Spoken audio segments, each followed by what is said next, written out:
Hello, everyone. Welcome back to another bonus episode of What It Takes to Be a Rock Star. I am so happy to be here today, and I'm really happy that you are here listening. And I just want to say a quick apology for being so random with my output this season. For those of you who don't know, I do all of this on my own. I do the editing, whatever, all that stuff. And I was working a seasonal job that just ended, and they were changing my schedule like daily. And it was really, really, really hard to schedule anything other than that, but I had to prioritize it because I had to work. So, I'm back though. I'm done with that, and I'm excited to be able to be more consistent now. Um, the whole reason I started the season, even though I knew I wasn't ready, was because I had that opportunity to speak with Eugene Robinson, and I loved that episode so much, but I didn't want to wait too long to get it out into the world. So I kind of started before I was ready to do it, but I'm just chugging along. I'm chugging along. But today I wanted to tell you all about something that's been in the news. And this is something that musicians, venues have known for a very, very long time. But just last week, it was decided by a jury that Ticketmaster and Live Nation have been running an illegal monopoly. And like I said, we've already known this. It's been really obvious as a touring musician, and I'm just really happy that it's something's moving, something's changing, hopefully. Even as a person who would like to go to shows that I'm not playing, it's kind of been ridiculous to even think about buying a ticket to something because of dynamic pricing. It's like it changes every 5 seconds. You don't know how much anything's gonna cost. It's been really, really bad. And the sad part is the venues and the artists haven't really seen that. It's not like artists are making any more from these insane prices. So that's why I'm gonna talk about it today. I did a little research on how we got to this point because I wanted to understand myself. I'm not like a hardcore professional researcher or anything, but I thought it would be fun to kind of go down the rabbit hole together and explain how we got here. And so this is the story of Ticketmaster and Live Nation and how we got to this point in April of 2026.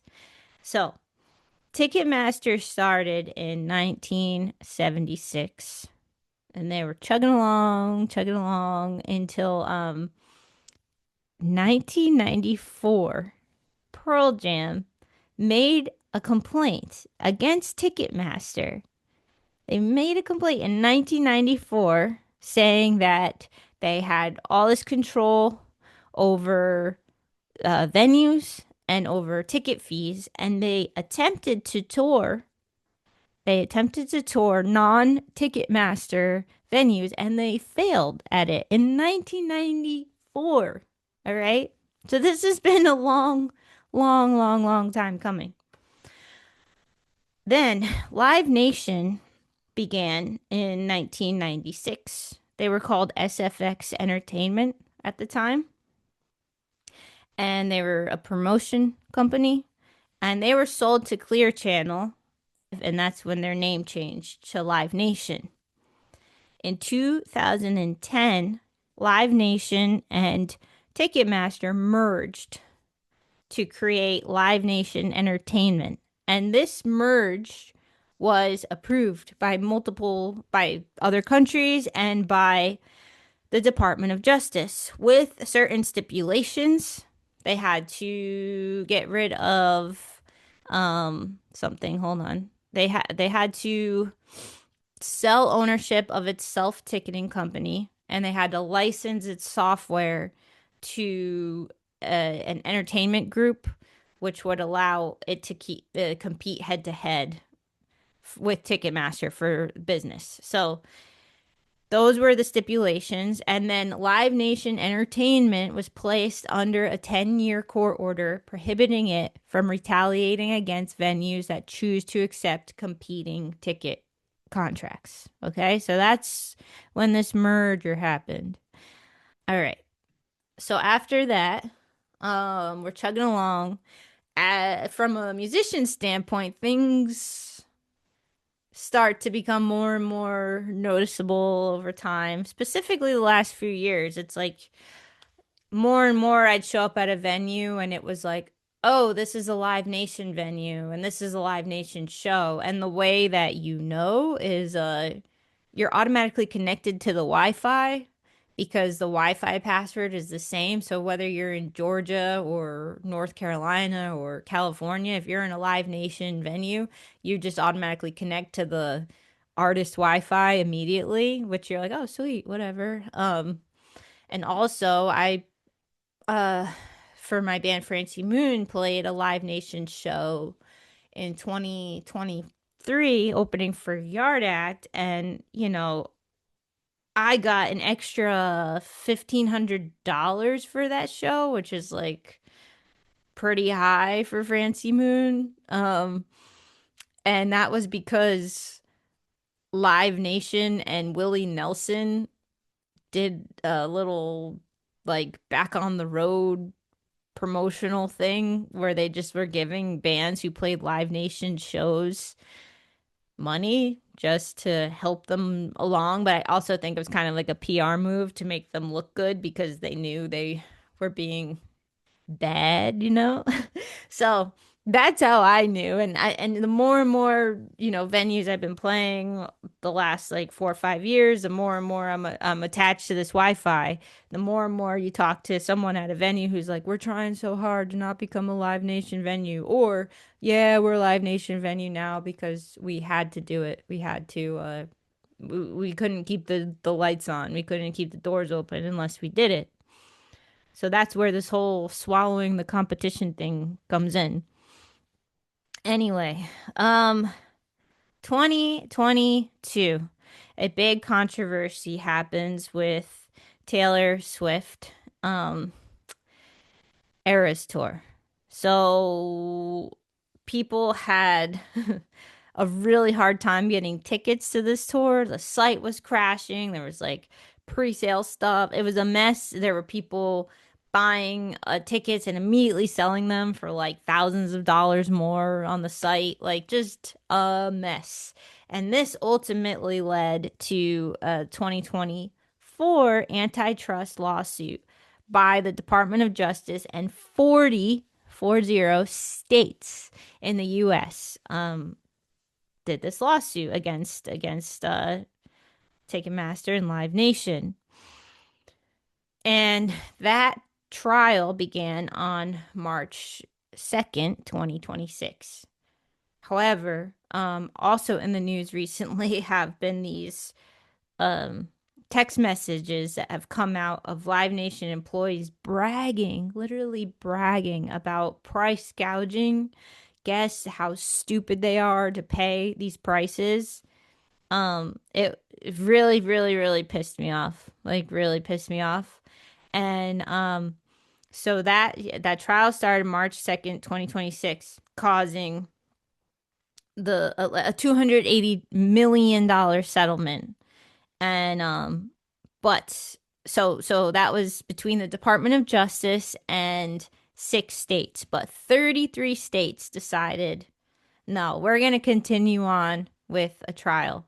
And that's how the jury came to decide that Live Nation and Ticketmaster are operating a legal monopoly in April. I think it was April 15th, 2026 when that came out.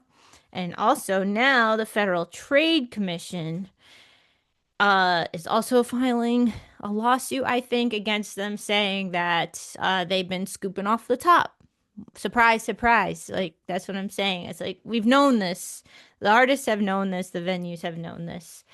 Um, so the reason I'm bringing this up is obviously because it affects the livelihood of musicians and their teammates, team members, whatever, the people who tour with them. Um, It affects small venues. It affects so much of a musician's life, and I'm just really happy that something's happening. Something is happening. Something's moving. We'll see if anything changes. I don't know. I hope so. I really do because it has been a big problem for a long time now. And yeah, I know there's way more pieces to this story. Like, please comment, let me know, what else. I know something with the Cure, like they somehow managed to keep their ticket prices stable. I think they managed to not do dynamic pricing, but like I don't know. I've said this before that artists don't set the prices to their shows. And maybe if you're like a huge artist, you're able to do that somehow, but I've literally never been in the position to set the price unless I was the promoter promoting the show. And most of the time the venue booker already has a price in mind that they're like, yeah, usually it's $15 or it's usually $20 at the door. Like that's what you should do. Um and I've had one venue from this podcast, the Loading Dock in New Hampshire, reach out, and it was really nice. And they said, "Oh my gosh, we never even thought about asking the bands before how much we that they want to charge for the show." And I believe that they started asking for that because, yeah, it's so many times the bands get blamed for the pricing of things. And if you're trying to go to a show and it's like a, Shakira concert and you're like, why is Shakira charging $800 for one concert when 2 years ago it was only, 350, which is still crazy, but you really think it was Shakira doing that? That's like that's my whole point. It wasn't Shakira. It wasn't Shakira, okay? Shakira is just doing her thing, and who knows what she has control over, if anything. That's what's so crazy. Anyway, I hope everyone's doing well. I'm going to get my act together for the rest of this season and talk to you all soon. And I have a list of people that are just stoked to get on the podcast, and it's just been a matter of scheduling them on here. So as soon as I can, I'm going to get the next person up. All right, bye.